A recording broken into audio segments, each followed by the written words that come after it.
President Trump is urging people on the East Coast to prepare for Hurricane Florence, but the president was also on Twitter today talking about another hurricane, Hurricane Maria, the one that devastated Puerto Rico around this time last year. The president doubted the revised death toll that was officially declared by Puerto Rico's government last month. Here's what he said.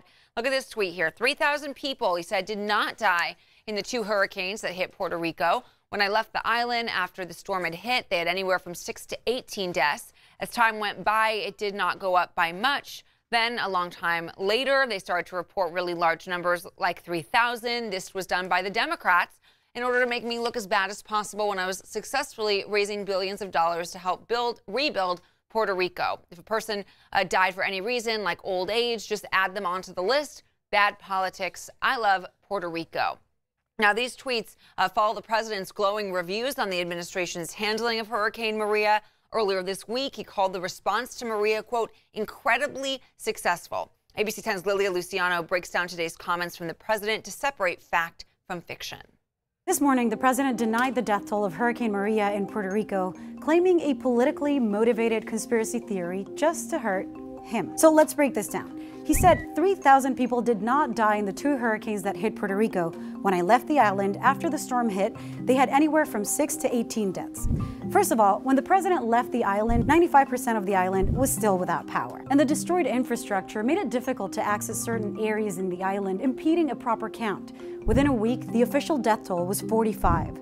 These were direct disaster-related deaths, as defined by the CDC. By then, only about half of the island had clean water.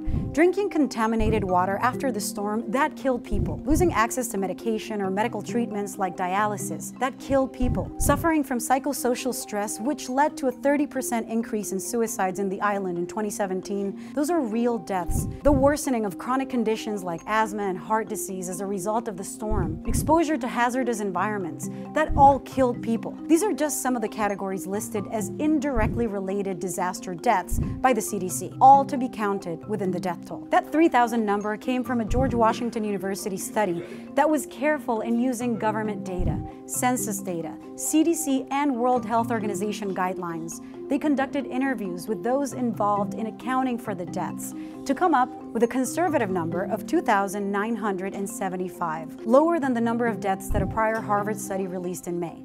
So no, they were not randomly adding anyone who died for any reason like old age to a list. When the president tweets that a long time later they started to report really large numbers, that's not the Democrats. It's independent scientists from some of the most respected academic institutions who took months to complete a detailed scientific study based on official data using federally and globally accepted guidelines.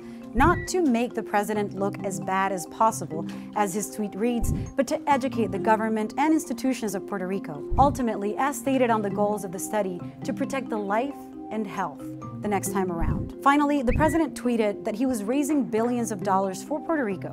He did get Congress to pass emergency bills for all of the affected areas, including Texas, Florida, and Puerto Rico. And FEMA is still hard at work with programs to rebuild the island, as are the people of Puerto Rico, day and night, despite so many of them having lost the ones they love as a result of the storm.